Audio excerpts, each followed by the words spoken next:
When Rigathi Gachagua was involved in the impeachment discussions, when he wanted to fight for himself to avoid the impeachment, I had done a number of videos to show some of the mistakes that he was making. And indeed, by the time the impeachment came, all those things that I had said appeared in the list of some of the accusations against him. I had also done some of the strategies that he had put in place. But in these strategies, I also identified weaknesses. And I noticed that the only strength Rigathi Gachagua had is the ability to speak. Speak to the people. Basically, that is what he had. But when I checked on having friendship, political friendships were not there. Why? People used to complain, chini ya maji, that he never used to tolerate any advice, instruction, or requests from the members of parliament who are around him, either from the mountain or not. That, and also, he did not even actually consider these leaders to be having any important opinion. People are saying he was very authoritative to all leaders, demanding him to do this, them to do this and that at any point. So Rigathi Gachagua, in a nutshell, was not friendly to most of the leaders. And that was one of the reasons as to why Rigathi Gachagua did not get even MPs to fight for him in parliament. That's how we saw Kalonzo's men fighting for him. People like Okiya Mtata fighting for him. Not even in the Senate he could have survived. So Gachagua made some mistakes that I believe personally he could not have made. But after the impeachment, I later on told myself that these are going to be lessons to him and probably is not going to repeat the same mistakes. So I sat down and started observing his moves. When it comes to mobilization of the people of Mount Kenya, tick. When it comes to speaking on the challenge of the government, tick. When it comes to loyalty to the people, to his family, actually, tick. When it comes to the proficiency in his languages, tick. When it comes to the speeches he makes, especially where to attack, is okay. But now, there's a time that has come. The time has come for Rigathi Gachagua to sit down and plan his political journey, if at all he wants to remain relevant.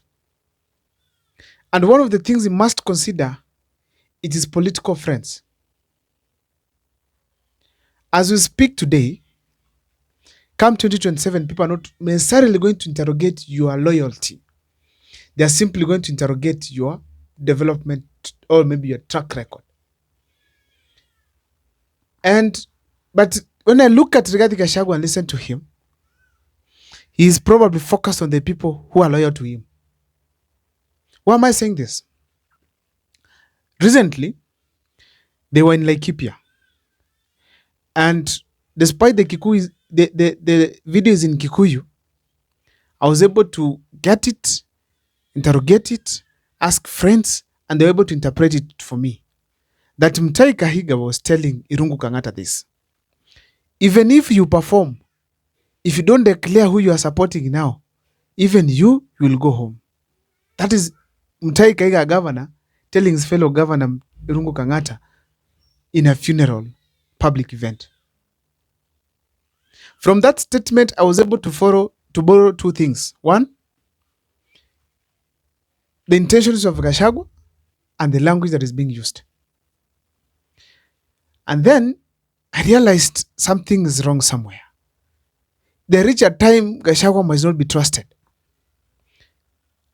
Now, when you tell a governor to tell another governor like that, it is not fair. Why am I saying so? Using such kind of a tough language, like you're demanding leaders to follow you, it's going to finish Gachagua. Uhuru Kenyatta tried it and he was disrespected. If Gachagua does the same thing, he's going to completely sink. A very deep latrine, in a very deep pit. So Gachagua, he needs to change the language. Just create an environment. All those leaders who have not affiliated themselves to William Ruto ever since he was impeached, or have not said anything as far as Gachagua is concerned, and they are doing well, like Irungu Kangata, at least they can have it easy to come and share with you a platform. Irungu Kangata, as we speak today, is among the best performing governors. This is a person you could have, at least even in a public forum, congratulate him for the good work he's doing. Don't just focus on yourself, on impeachment, things that, even some things that you supported in government. Focus on some of the things that are good right now. Tell the people of Muranga, your son is doing a good job. Let him keep up the spirit. That will raise the spirits of Kangata and will come near you. You might underrate him, but I know he's a good guy. And if there's anybody who might feel right now can ask for presidency and then I vote for him, it's not Gachagua. It is Irungu Kangata. If he comes today and tells me, Abel, I want to vie and then vote for me or campaign for me, I'll use this platform to campaign for him. Why? Because of his track record. That is not the person to touch. That is not the person to touch.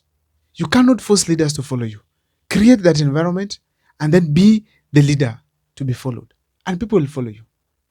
The masses, the people of Mount Kenya, the way I know them, they want two things: development and respect. Ukiwa na kiburi, hata ukiwa na development ndio nyumbani. But if you are humble and you are performing, you're going to survive. Irungu Kangata qualifies, but Gachagua does not. As we speak today, Gachagua needs people who are strong on development so that they can lift his name. Because when we had Finance Bill 2023, 95% of Kenyans said no, but Rigathi Gachagua led the team by saying it has to be passed without even touching a comma.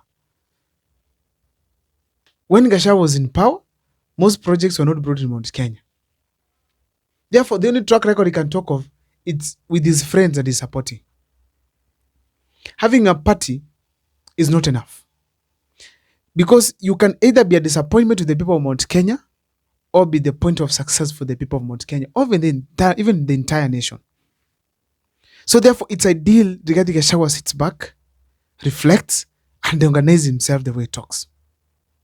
Another thing I noted is that there's a lot of anger in when Gachagua's people speak. If you listen to Mutahi Kahiga, he's speaking with a lot of anger. Seriously agitated. William Ruto has impeached you. Now focus on the positive stuff. Organize yourselves. Have good leaders on board.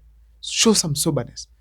But when you put anger to people like Kangata, it's very wrong. Kangata is untouchable. At this point, don't touch him. It's the hope that people have, me included. He can be a good president. A very nice one. A very nice one. And if there's a governor I'll look for in this country and say hi to him, it is him. If someone here has a contact, please link me up. And the governor, Patrick Olentutu.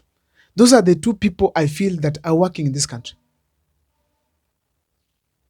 So therefore, that attitude towards leaders must end. Just focus on the game, deal with the Ruto, and then focus on organizing yourself, put yourself in order. And then avoid repeating yourself too much anger, too much repetition. People reach a point and say, okay, it's all about him. All right. And the influence will go down. It might not be, it is Kindiki coming to counter you in the mountain. No. Mountain only needs a presidential candidate that is good. And actually, as we speak today, Kangata comes as a presidential candidate come 2023, 2027, I'll vote for him. Even if he's going to fail or pass, I'm going to vote for him. Why? And actually, I wouldn't be surprised if Kangata stands for president, because this gentleman has vied for MP once, senator once, councillor once, junior MCA once, councillor once. Now, he has been a governor for the first term. Who knows that the next term, he's going for the presidency? My name is Abel Mukwa. That is my opinion. I don't know what is yours. Please let me see it on the comment section. Kindly thank you so much for subscribing. For those who've been asking me to include my number for support, it's always there on the screens. You can always support this channel whenever you can. Thank you so much. See you next time.